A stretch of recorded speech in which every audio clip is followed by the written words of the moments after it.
Thanks for coming, everybody. We're here with Ross Ramsey, Harvey Kronberg, and Gromer Jeffers Jr., and I want to jump right into it.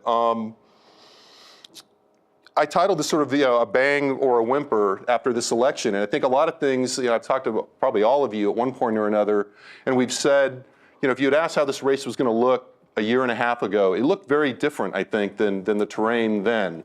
So as the freshman, we'll start with you, Gromer. Bang or a whimper? Where was the bang and where was the whimper, and how this all turned out? The bang was with the number of Republicans turning out at the polls. I think 1.5 million, if I'm correct, in the primary.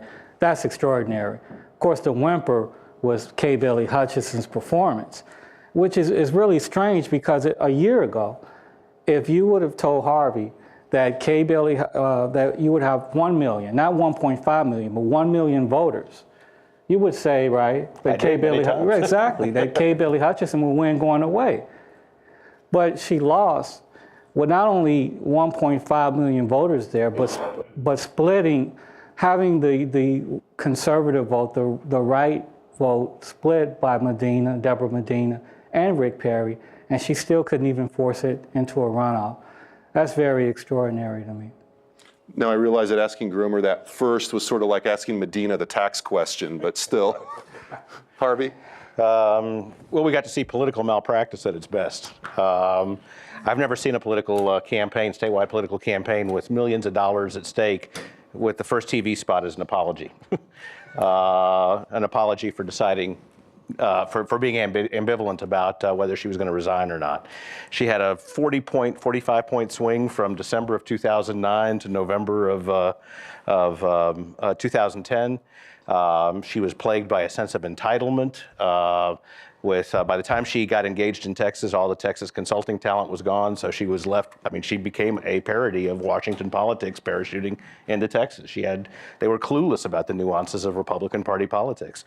And we shouldn't take away from Governor Perry's campaign, which for all practical purposes was flawless and also innovative. Gromer was the first to pick up on the fact that they didn't print any yard signs. They did it all by social networking. Their Get Out the Vote effort was taking Obama and putting him on steroids in terms of building an organization. And then the last thing I'll just say is that the Tea Party, I don't believe that the Tea Party thing had much to do with Perry versus Hutchison. I think the Tea Party thing was hugely overrated, and the best tell is you look at the congressional races, with one exception, where there were Tea Party candidates running against people actually from Washington. The incumbent scored over 70 points. That one exception was Ralph Hall in his district, I think was 56 points. But the Tea Party thing never materialized as a real vehicle. You ditto. The trailer was better than the movie. We walked into this thing 18 months ago. Everybody was saying, this may be the best primary race in Texas since Jim Maddox and Ann Richards in 1990. And Hutchison never brought a game. There was never a rationale other than, are you tired of Rick Perry, to vote for her. It turned out that people weren't tired of Rick Perry, and those that were tired of Rick Perry didn't want somebody from Washington to help them out. So they went with, some of those people went with Deborah Medina, I think. I do think it's interesting. It would have been interesting to see how the numbers fell if Medina hadn't been in the race. Whether Perry would have gotten 65 points, whether the anti-Perry vote was all in Hutchison and Medina, or whether the conservative vote was split. It's hard to tell, I don't, vote she took. I don't know if it's not the case, though, that Medina almost helped Perry in terms of where she moved the discussion. She moved the discussion in a place where he was perfectly comfortable. Yeah, she did. Perry, was he unbeatable? I can't think of a candidate. Maybe Jesus Christ or somebody. And he would have took him to a runoff. Well, let's, you guys agree with that? He would have needed a runoff. Except that people always look more invulnerable after. People always look invulnerable afterwards. It seems to me, though, it's not hard to imagine. There's an interesting contradiction there, right? On one hand, Perry may seem invulnerable. On the other hand, everyone's shocked and everybody says that Hutchison ran a terrible campaign. If part of this is that Hutchison ran a terrible campaign, he wasn't invulnerable. Right. Well, doesn't he have some weak spots? Matchups, I guess. I don't know if this had gone the other way. If 18 months ago we'd gone into this race and it had gone the other way and Hutchison had won, I don't know that we would have called it an upset. right? I mean, the upset here was sort of that she didn't have a game. I mean, this is like you get the two, it's like a Super Bowl. You get the two best teams in football, and it's a wipeout. It was a combination of she ran an awful campaign, he ran a really good campaign, and the atmosphere changed dramatically in his favor. Now, you can say he positioned himself for that, or that he lucked out, however you think that went. The fact was, the table tilted this way, and he was in the position to catch. Despite every piece of advice that she got, she was told, do not abandon the session. You don't have to fight him during the session, but at least cast a shadow during the session because you're abandoning the microphone to him. She said no. The only reason she was ever going to resign was because she thought it was going to be an open seat. Once it stopped being an open seat, she should have taken resignation off the table. She ignored that advice. He started in the fall of 2009 with his campaign. She didn't start on her campaign till July of 2010. He had already locked down the, pardon me? 2009. No, she didn't start her campaign until, Until next July. Maybe that may actually be right. She may start her campaign next July. Maybe the problem. Are you going to skip the summer? But remember when she started her campaign? It was in August. Everyone was on vacation. Right. She got little bang for that, and then she goes back to Washington, and you don't hear from her until December, when everyone's on Christmas break. Right. There was nothing right about that campaign. Yeah. Well, having said that, again, Perry scored sort of like 2 knockdowns in the first round with the Washington versus Texas stuff, and she couldn't find an answer for that. And she also couldn't find a reason to go against the incumbent. And I'm sure you guys had the same conversation with her people. They said we're going to get, when they started in July of 2009, they had meetings with reporters and said, we're going to get to the right of Perry in the among traditional primary voters. And I don't know about you, but I had to pick my Well, that's historically she's had problems with people on the far right in her party. I mean, and she knows this. So why even try to that's to go that what happens way? when you bring Washington talent and that has no clue about what the Republican primary voter looks like in Texas. They did something else. Hutchison misread, and frankly, so did we. When Perry came out, I think it was last April, when Perry came out, sort of put the flag in the secession mountain, did it at Austin City Hall, and sort of embraced the 10th Amendment. That was a little earlier, and then did this public speech where he all but said, Texas has the right to secede. To secede, rather. But I have a not the T-shirt other. that says But not most the likely other. to secede, actually. And a picture of Rick Perry on it. Hutchison told people at the time he just lost the race. What he actually did in retrospect, looking at this in the rearview mirror, is that's when he planted the flag and embraced the Tea Party thing. One of the things that you see all the way down the ballot is that candidates who kind of Republicans who kind of put their arm around the Tea Party candidates without saying necessarily I'm a Tea Party candidate, but I kind of feel your pain. Those candidates did pretty well. Right. And my wife's attitude about was Perry won the campaign. If you looked at his Facebook or Twitter page, the photograph was Perry with the puppy. Well, I don't want to spend the whole time talking about this race, but I mean, there is something, if you kind of pop back up to me, a little more generally interesting about this, that is kind of an indirect validation of the feel of the Tea Party movement, which is, I think I had conversations with, most everybody at this table and several people in this room, months out, and nobody really saw the fact that Perry's connection, or very few people I think saw the fact that Perry was connecting with Republican primary voters and connecting with the mood in a way that, was really something that really validated the sense that the Tea Party people are saying that, the big media, big business, big government, the people, the establishment folks don't know what we want. They are really like out of touch with what we're thinking. One of the early and rallies. it seems like a lot of people were. One of the early rallies at the Capitol, you guys remember this, I think the Morning News wrote about it too, was John Cornyn and Rick Perry went to a Tea Party rally, and they went out, and John Cornyn said something to the effect of, I'm John Cornyn from Washington, and nobody heard another word. It's just like, throwing stones and lighting their torches. And then Perry came up and sort of deftly, embraced the audience and got a speech and got a big cheer. Right. Kind of a metaphor for the way the year went. Yeah, I think that's right. Let's talk a little bit about the Tea Party thing then, because it's sort of looming over this. I mean, it seems to me the general sense of what everybody's saying right now is, what was your line right away? No telling. yeah, well, it might have been that. That it was all, sort of you know, a lot of bang and a lot of noise, but no real results in a way. Oh, the question before the election, I know what you're talking about. The question before the election was, are these guys big or just loud? That's it. And I think that they turned out mostly to be loud. Yeah, There were some races where they really showed up in Carrollton. Bert Solomons in the Texas House and Myra Crownover in adjacent districts got Tea Party candidates. And she sort of did what I'm talking about. She sort of said, you know, I feel your pain, talk to them. Solomons kind of met him with a middle finger. He ran, you know, election day. She won handily. He won barely. Well, he won a little bit better than barely, but he won a pretty close race. I Yeah. think Pete Sessions Right. got a Tea Party candidate, and he crushed him. Yeah, that was one of the ones. His opponent got 14 or 16 points. So. Yeah. Where we saw Tea Party strength, I don't think it was as much because of Tea Party as because of a kind of under-the-table collaboration with a group called Empower Texans. Empower Texans could give money. I'm hypothesizing here, but we're going to have to see their federal reports because it shows up they're a 501(c)(3) and won't show up on Ethics Commission reports. But they could fund Tea Party advocacy, and in a lot of these areas where Bert Solomon's district and Crownovers, and even over in Brian McCall's old district, you had people at polling places handing out literature that were Tea Party folks. They had never been directly paid, but I think that there's a consensus that there was an affiliation and message got refined, and one was piggybacking on the other. That's why I think North Texas was where essentially the only competitive Tea Party races, and that's also where Empower Texans put most of their resources. How did that look from Dallas? Yeah. Well, pretty much the same with the rest of the state. I mean, I think where the Tea Party succeeded is getting the conversation on issues like the Second Amendment and the 10th Amendment, and getting Perry to move in that direction.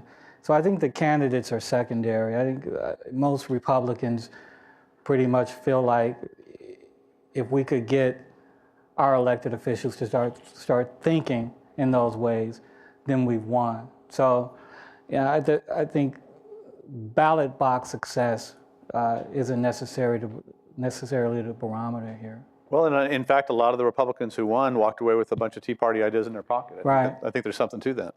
The only election that I would really give credit to the Tea Party guys, and only partially, would be the defeat of Tommy Merritt that surprised us all. It was a huge turnout primary. It was 3 times what anybody expected, 3 to 4 times the turnout that anybody expected.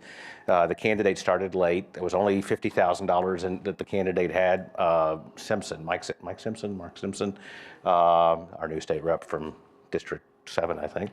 But it was a spontaneous campaign. It started out when David Simpson. Thank you, David Simpson.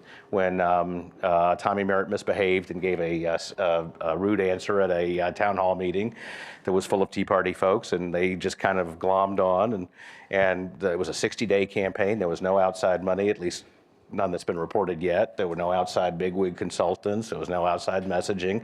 It was a guy knocking on doors and going to churches. And the answer that Tommy didn't know what the 10th Amendment was. It was one of the problems at this meeting. Who was the guy who won as railroad commissioner? Porter. Yeah, there's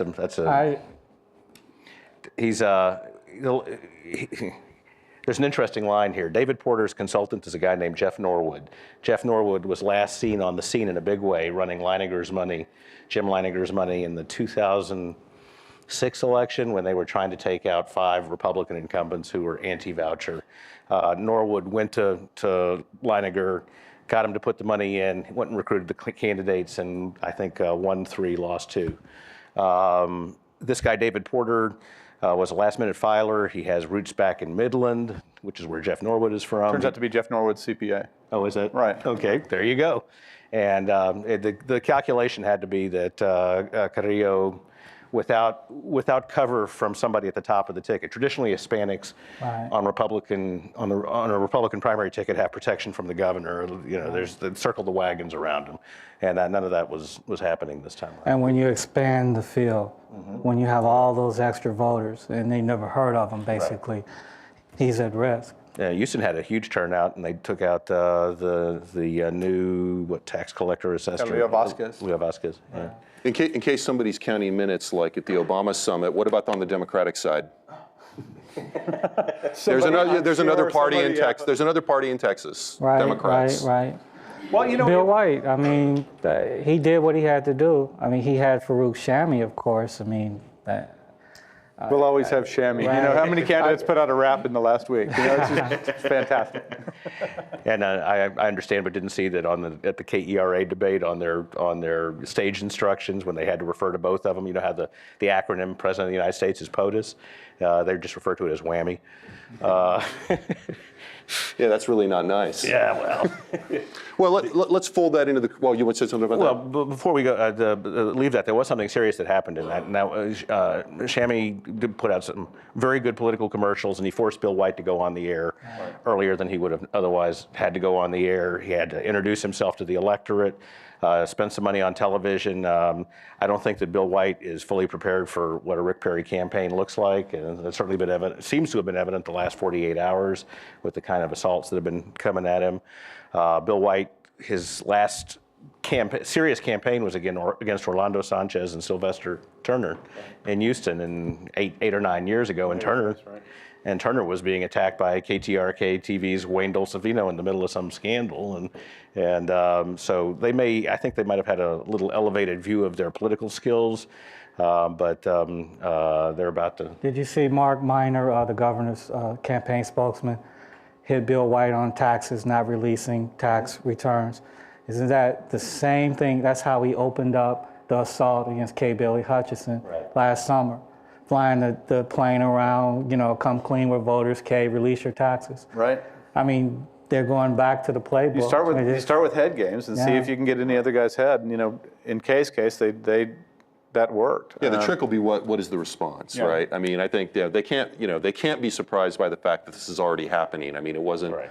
There wasn't a person doing a commentary anywhere that didn't say, if somebody said, what do you think the White campaign has to be ready for? They're going to have to be ready to get the hell knocked out of them right away. Well, right? yeah. So they can't say they couldn't be ready, and I think it remains to be seen what they're going to do. I mean, it starts with a punch in the mouth, and I don't understand sometimes when candidates do this. This started at a Texas Tribune forum. Evan Smith asked him this question. It's like, the reporter walks over, removes the manhole cover, and you see if the candidate walks into it. He says, what if the state budget is so bad that you have to raise taxes? Will you promise not to raise taxes? The manhole cover has been removed, and he walked right into the hole.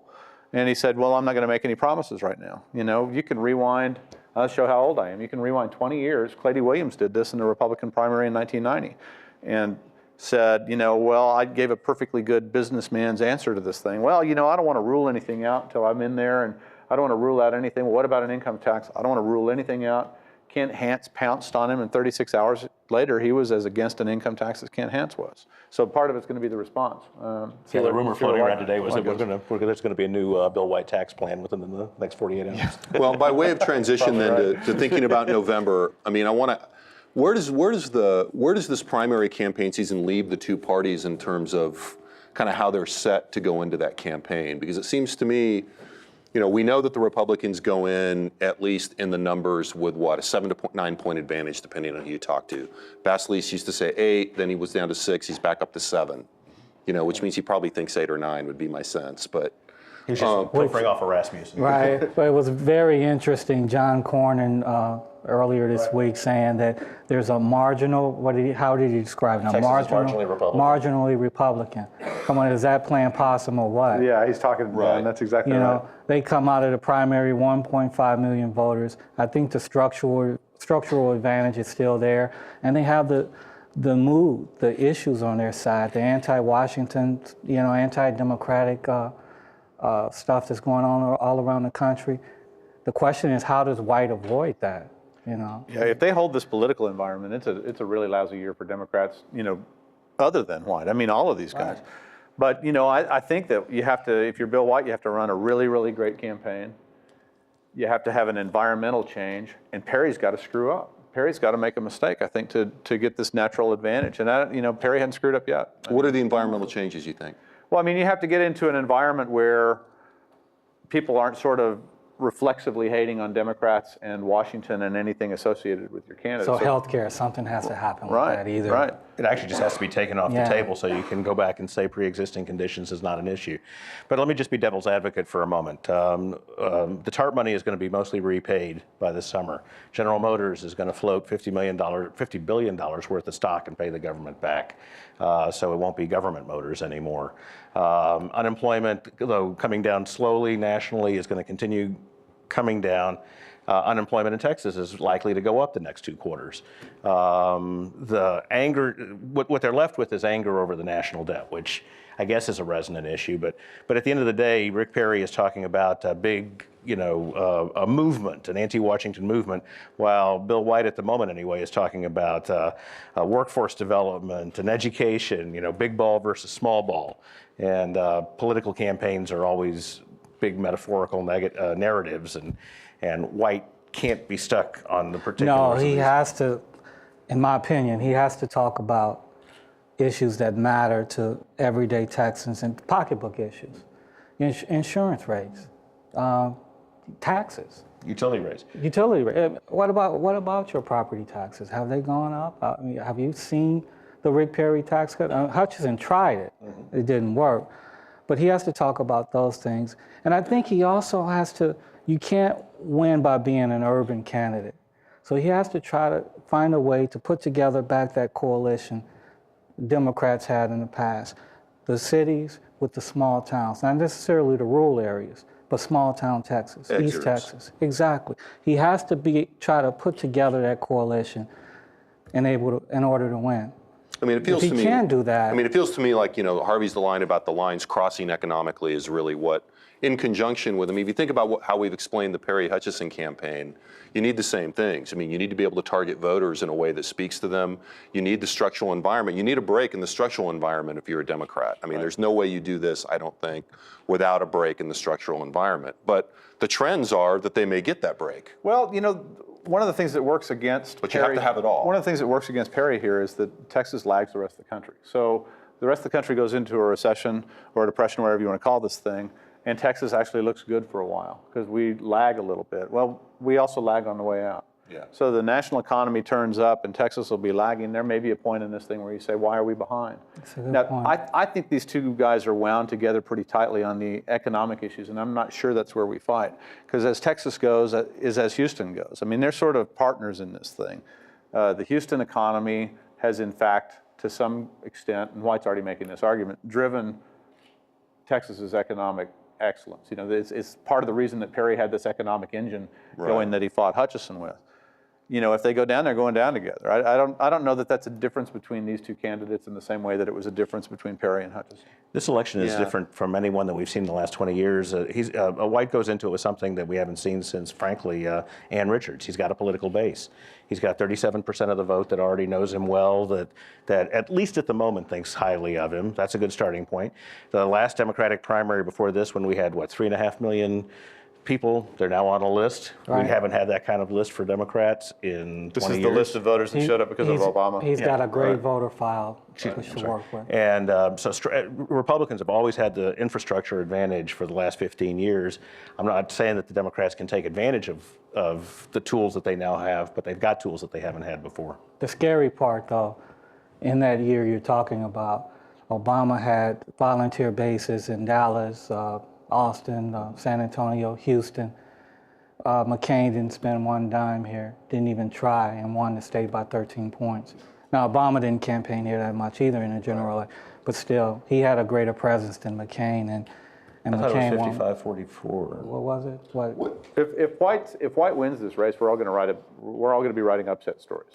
Well, this that's could sort be of the bottom line of right, this. Right. As I recall, some of us sat at this table and talked about, just how formidable Kay Bailey Hutchison was going to be, a couple of years ago. Yeah. So. Well, and should have been. Yeah. I mean, in that environment, I think should have been. And Does she win in 2006? Just curious. If she runs then, you think? I don't. Yeah. I think she's shown enough vulnerability that she draws a crowd. She runs again. I think he was if you run wondering- I mean, He was would she have asking won before, in had 2006? had she run? Oh, had she run first time before? round, I think she would have run a better race. I still think Perry would have won it. Hutchison's not. I mean, all the virtues you could list for Hutchison, one of them is not campaigning. The only really, truly competitive campaign she's ever had, she lost, and it was a congressional race back in the 80s. In 1990, she won the treasurer's job largely because she was running against Nikki Van Hightower, and nobody knew what that was, but the other Hightower was under fire, so they knew Hightower was a bad ballot name. So in 1993, she won the special election, and 94, the regular election for Senate, basically at a courthouse in Fort Worth against Ronnie Earl, when the charges against her fell down, and she was sort of hailed as, she's been besieged, and she's tough, and she's ready, and she's tested, and she had the advantage of running against somebody who up until that time was running the worst campaign ever, Bob Kruger. So, and in a way, that's what Vasily said the other day at the Texas Tribune thing, right? Which is essentially, he didn't say it this way, but he might as well have stood up and said, we were never afraid of her. Yeah, 06 was a better race, but I don't think she would have won it. Perry was much more underwater in 06 than he was this time. As a matter of fact, I think the most startling thing I saw this election cycle was, and saying this to a pollster may be of dubious quality, but I think it was Rasmussen.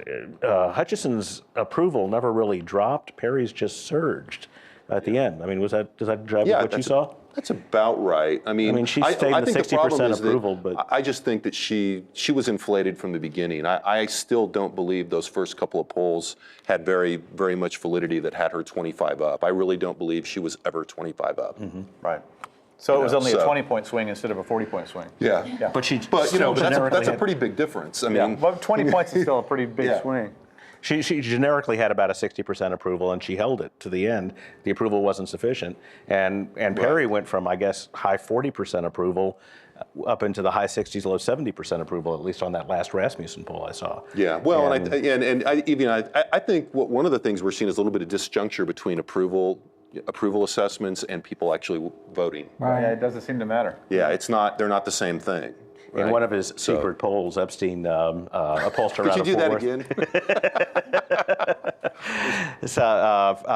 He did it for the Farm Bureau. It was one of those great secrets that took about 30 minutes for everybody in Austin to see. Right. Have you seen the secret poll? Yes, but I can't talk about it. But that was, I guess that was in the mid-fall, and she was already starting to. She was still very popular, but she was starting to erode on the leadership question. That she had to take what it takes to be the leader of the state of Texas, and that was really the first inkling of what was about to come. Okay, I want to open it up in a minute, but I want to talk a little bit about media stuff for a second. What didn't get covered in this campaign that should have been? And I don't want to hear I covered everything I should have. I know I did the right thing. We're not allowed to say we had a meeting and right. The media cartel. Just governor or overall? Or? Overall in the campaign cycle. I mean, yeah, not in the world, but certainly in terms of the election. What got missed?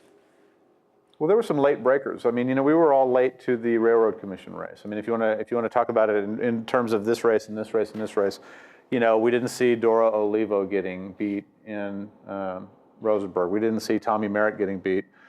This wasn't a high stakes election, except for the governor's race. The House wasn't at risk in the primary, Texas House. The U.S. House, that piece of legislative redistricting should go down in history. That's as solid a map as I've ever seen. Nothing changes in Congress. So there weren't a lot of high stakes things out there. I think we were late to the Tea Party thing. Yeah, I think we covered the Tea Party, but we didn't. Right. I mean, we still don't really know, I think, fully know what's going on out there. Not just the Tea Party, but the mood in Texas. What caused Victor Carrillo to lose? I mean, do we really know yet? I don't think so. I don't think so. And so those type of things slipped up on us. But I think you're right. It turned out to be a dud of an election. So, you poor really guys. cares? The universe that at least Texas Weekly and Quorum Report write for, the politically engaged. For if they don't read us, it's the junkies, right? Yeah. It's political malpractice, and this was a dull election in that context because there was no speaker politics. This is the first time this decade that there wasn't a battle for the speakership, either for Craddick to gain it or to hold on to it. Tom Craddick, God bless him. Well, one of the things that just from a political journalism standpoint, that everybody was sort of waiting for and didn't get was, if Kay gets out of that seat, it starts this big game of musical chairs, and we get to see the whole ballot shift. what we have instead is a Republican ballot that with an upset like Victor Carrillo aside, is a set ballot. It's like nothing's going to happen on that side. So we have the 7 executive seats are set. The judicial seats aren't really in play. There's not really a lot of turnover here. There's not really a lot of new faces. They don't have to really develop issues in the same way that they would if these were all open seats. We were cheated. We were cheated, that's Now, do right. you think, At okay, our so, fault, do we you- were cheated. so, given the way you've talked about this, do you think the things that disappointed you and the things that you were watching contributed? I mean, do you think there's a pattern there of what you guys tend to watch that leads to what you miss? Probably. I mean, it seems to me like when you say that you miss the Tea Party is more of a I don't know that we kind of missed feeling it. out I there. don't know if we didn't- Forgive the word missed. Right? We didn't. I don't think Causes us pain. we were sort of late, Yeah. and we were all out there April 15th, right? Yeah. But I think after April 15th, it took a little while to really take those guys. It's interesting that seriously. Perry was never behind, one poll accepted, was never behind after June, isn't that right? And it took everybody a while, probably September, October, before they realized just how lopsided this race had become. And we had to wait and see, okay, Kay's going to roll out in August, and she had that rollout such as it was. I think I can Actually, cram 400 people into a 5,000 person venue, that kind of, and it just never happened. And I think we were slow. I think this is part of missing the Tea Party movement. I think it's part of missing the mood of the voters. We didn't realize how early this race was really in the bag, and move on to other things like, in Collin County, there's 3 Tea Parties. So they're mad, but they don't know yet what they're mad about. They haven't coalesced around an issue. And I think the thing going forward that's going to be interesting is, does this, the sort of what I call the middle finger primary, does this angry voter thing coalesce around a candidate or an idea? And it hasn't yet. You refer to the angry voter. The question it was at the beginning and it remains the question. On judicial candidates' campaigns, people have to go get signatures for petitions and to put them on the ballot. And you have groups that go do this, and they figured the Tea Party was the events were the biggest and best place to go get signatures. It turned out that 2/3 of the people at the Tea Party events weren't registered voters. Right. To me, the biggest area that we did not cover was the effort at the conservative purge. But the conservative purge, in a sense, got hijacked by a Tea Party that didn't have registered voters. Right. So it never really happened. If anything, this was a validation of incumbents this cycle. So maybe it's not really the Tea Party. Maybe it's a Tea Party. Right. I mean, we talked about it earlier. Just the issues. I mean, I think issues. the desire to find, I mean, it seems to me, and we kind of fell into this in trying to poll on this a little bit, I think early on, that the desire to look for something called the Tea Party led people to either look for something that they could identify as a grassroots movement or something they could identify as Dick Armey trying to rig the whole thing.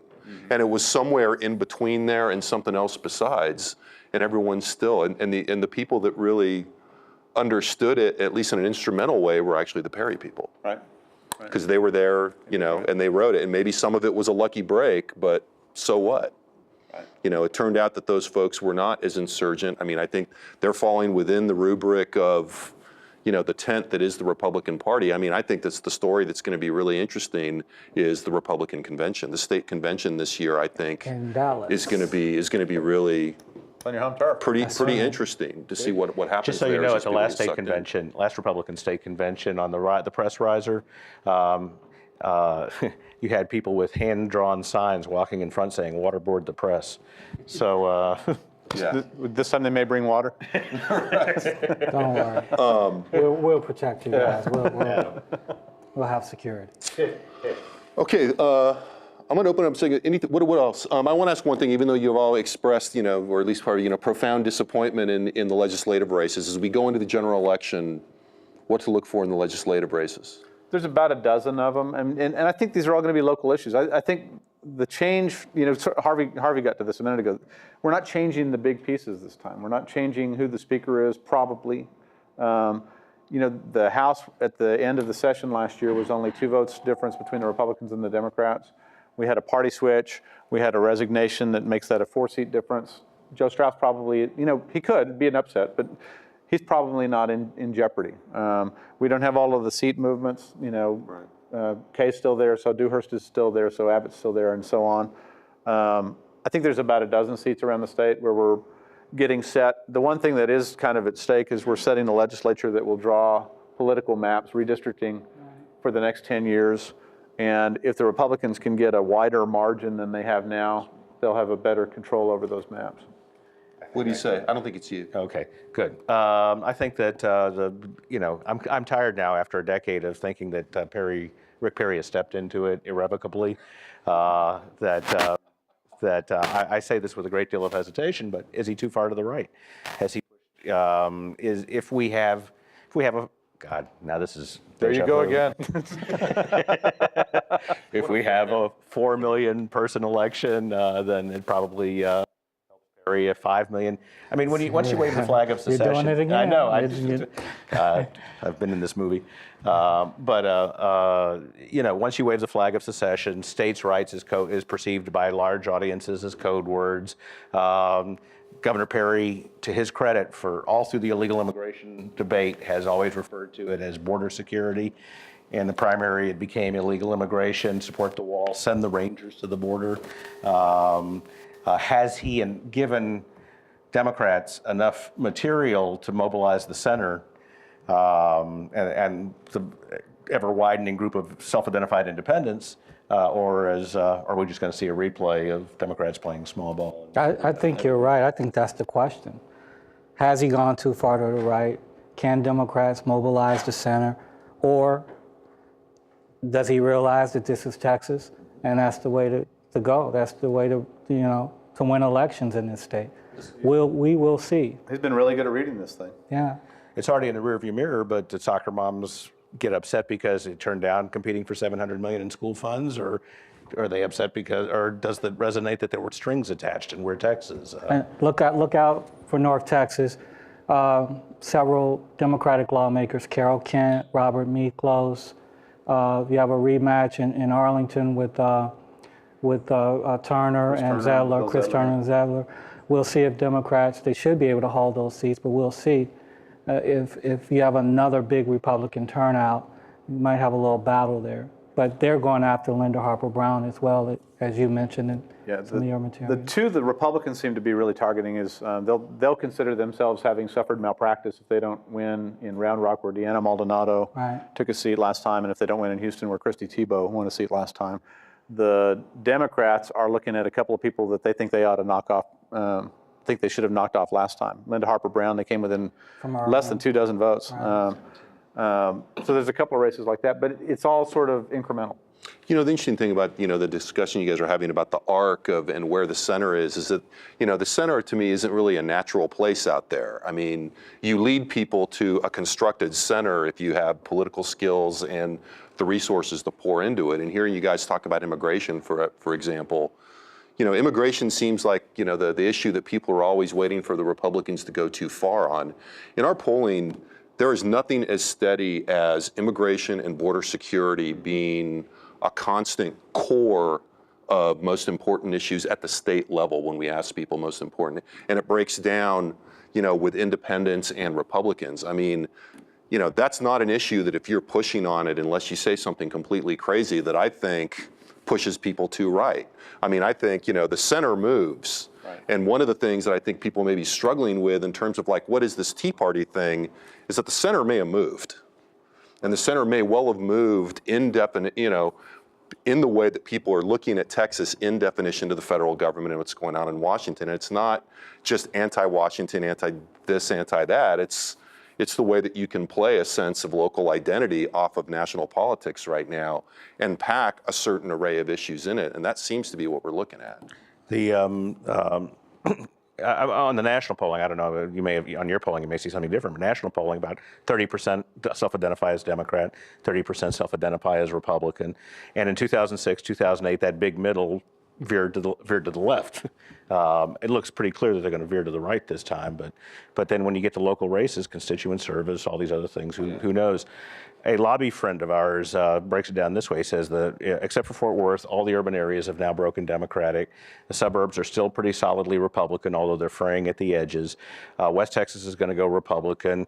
It's pretty much a battle of equals. The question is how big the turnout is in East Texas, which is going to be Republican, versus how big the turnout is going to be in South Texas, which is Hispanic and Democratic. I hate to think that we're going to go through the next 4 months and it's all just going to boil down to what happens in East Texas and South Texas, but that could be it. There are opportunities for Democrats in East Texas. They just have to be able to exploit them. I think we should open up for questions. Thanks very much. Folks, our panelists.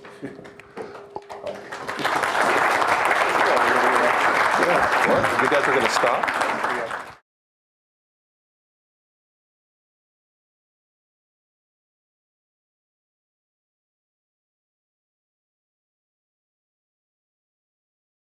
He's going into some of the same territory that Hutchison did, I think a little bit more pointedly. He's, the first thing that they're talking about is dropout rates. Dropout, right. The dropout rate, we did some poking around. There's 4 or 5 ways to compute it, but you get 100 to 130,000 kids that drop out every year. And so you build this cohort of dropouts, and if you're the governor for 10 years and you keep doing that, you've got 1 million dropouts that you produced. That should be, the Democrats and then up to now Hutchison looked at that and said that ought to be a political issue. So I think they'll exploit that. What's interesting is I haven't heard anybody, including White to this point, saying, and this is exactly what we should do. Now White's got a fairly good, sort of starting line. I mean, we're just at the beginning of this, that, we ought to treat a dropout like a broken leg. It's an emergency. You ought to show up and immediately intervene in the thing. Whether he can catch fire with that, I'm not sure. Another place where education, both the Republicans and the Democrats have gone after Perry, and I expect White will do, is tuition increases and the cost of going to college, the cost of secondary education, and sort of the financial crisis in the state colleges and universities in the state, in Texas. But I haven't seen, as you say, what are the particulars of these plans? Especially when you talk about funding and new money. Right. No one knows what to do about pumping new money into education. Anybody that follows the legislative process knows that it really is complicated, not just curriculum, but funding. I mean, there are so many nuances to education. I don't know how, inevitably you have to do it as sound bites because we've got, 1,000 some odd school districts. Houston has to service, 60 languages in their school district. This is really a daunting set of challenges, especially on a border state. And frankly, campaigns are metaphors, and I don't know how you actually really get into anything serious. And whether you like it or not, some candidates do follow through. George Bush with No Child Left Behind. So, he did follow through on that proposal. He did.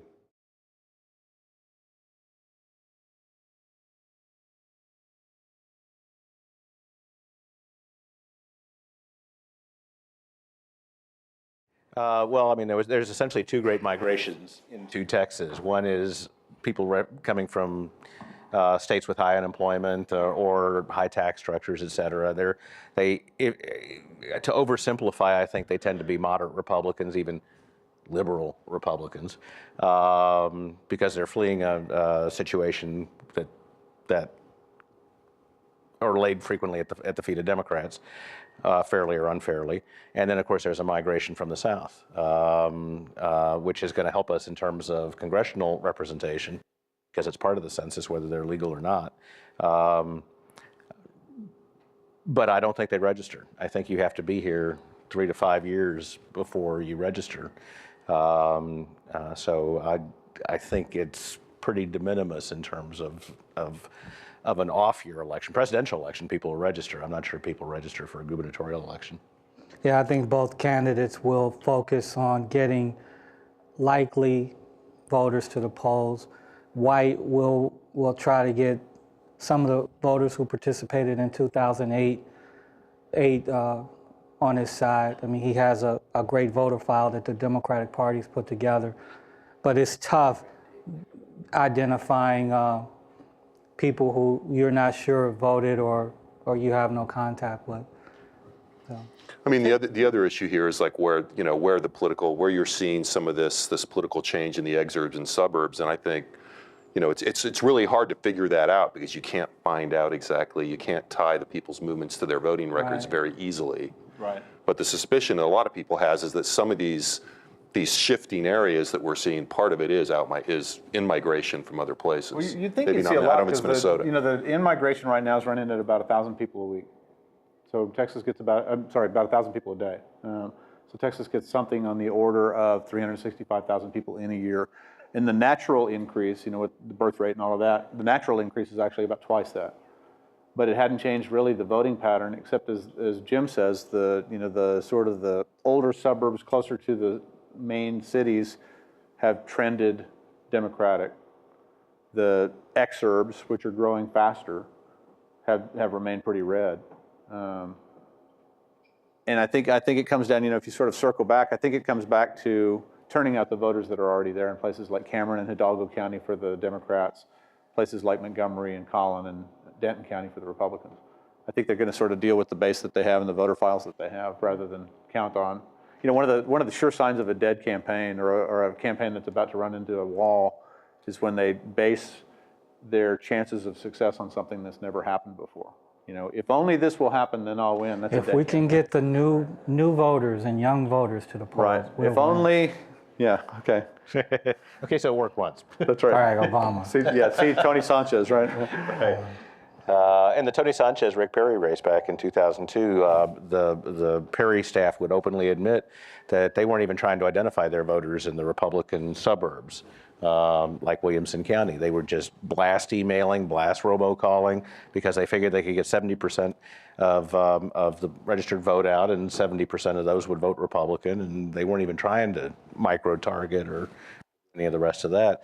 And you contrast that to Nueces, Hidalgo, Cameron, where you'll get 70% of the people that turn out vote Democratic, but you only get a 35% turnout. So it's that's the structural advantage the Republicans have historically had.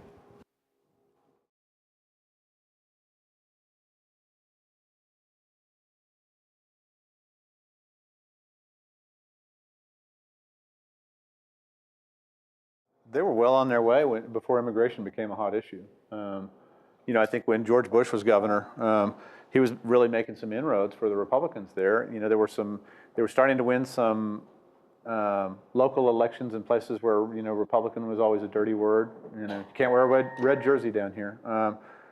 But I think when immigration sort of came to the fore and the Republican Party started being seen by a lot of people in that community as hostile, that receded. In 2004, President Bush got 42% of the Hispanic vote in Texas, I believe, which was a record at that time. And since then, it's gone downhill. But you know what? In order for the Republican Party to survive in Texas, they're going to have to be able to make the case to Hispanic voters. The numbers will be too overwhelming. We haven't had exit polls in Texas, but because we haven't been a battleground state for so long. But nationally, you had 15 years of increasing Republican Hispanic vote until 2006, when it dropped 25%. In 2008, it dropped another 13%. And that's because talk radio and Shout TV hijacked the message, hijacked the question about illegal immigration, and it became not illegals, it became perceived in the community as anti-Hispanic.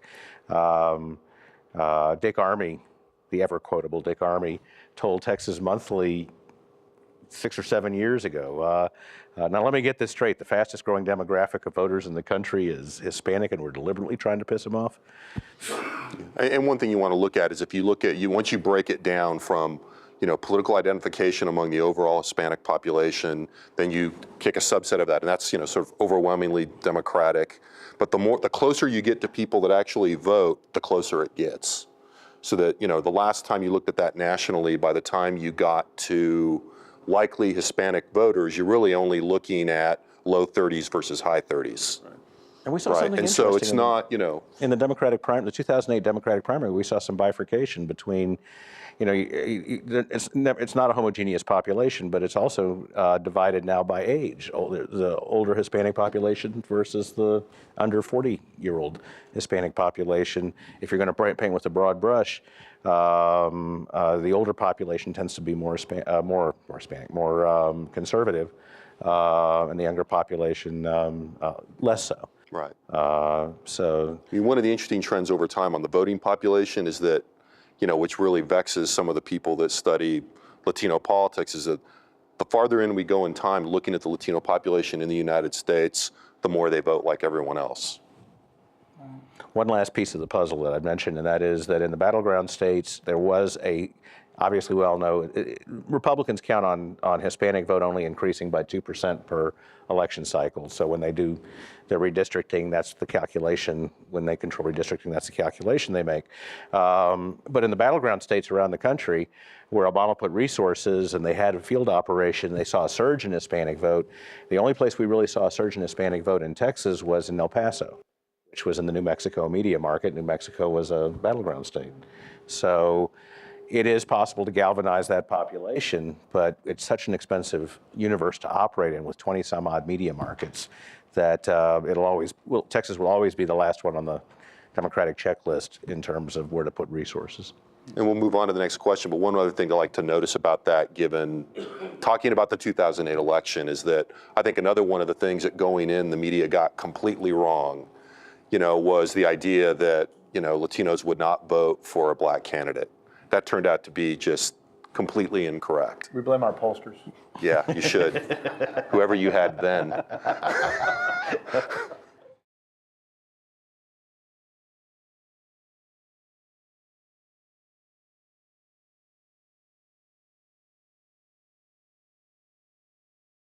He landed unofficially with Hutchison.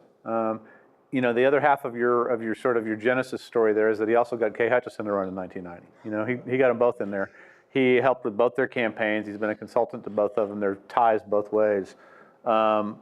He's closer to the Bushes. Kay's closer to the Bushes, and there's some daylight, some uncomfortable friction between the Perry people and the Bush people. So Rove was with the Bush people over kind of in the Kay camp. He was unofficially, was sort of never with Portfolio, I guess. And of course, now that she lost the way that she did, he had nothing to do with it. Working on the book. That's right. I was totally writing the whole time. But that campaign just never. That's just one aspect of that campaign that just sort of never appeared. If the campaign had been close, if this had been a close race between Hutchison and Perry, I think you would have seen a lot more fight on the Hutchison side. When you sort of get into a close race and people are fighting for marginal votes, I think you would have seen a much tougher race. I think you might have seen the second President Bush get involved. I think you might have seen Rove get overtly involved. I think you might have seen Karen Hughes be a little bit more visible than she was. She was kind of visible at the beginning, and then she was busy. And but Rove's just one aspect of that campaign that sort of never gelled. And the truth is, Rove is now the elder statesman.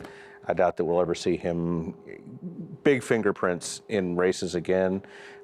His Fox News gig is, he won two, impossible elections and took this guy from Texas to the presidency. Why would he want to play in the backwaters again, except to write columns for the Wall Street Journal and opine on?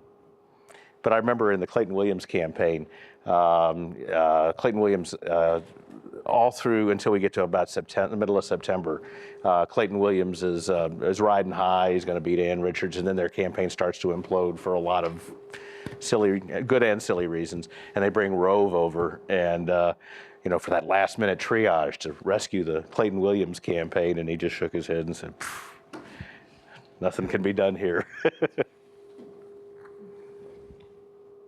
Anything else? Ross Ramsey, Harvey Kronberg, Gromer Jeffers Jr., thank you very much. Thank you.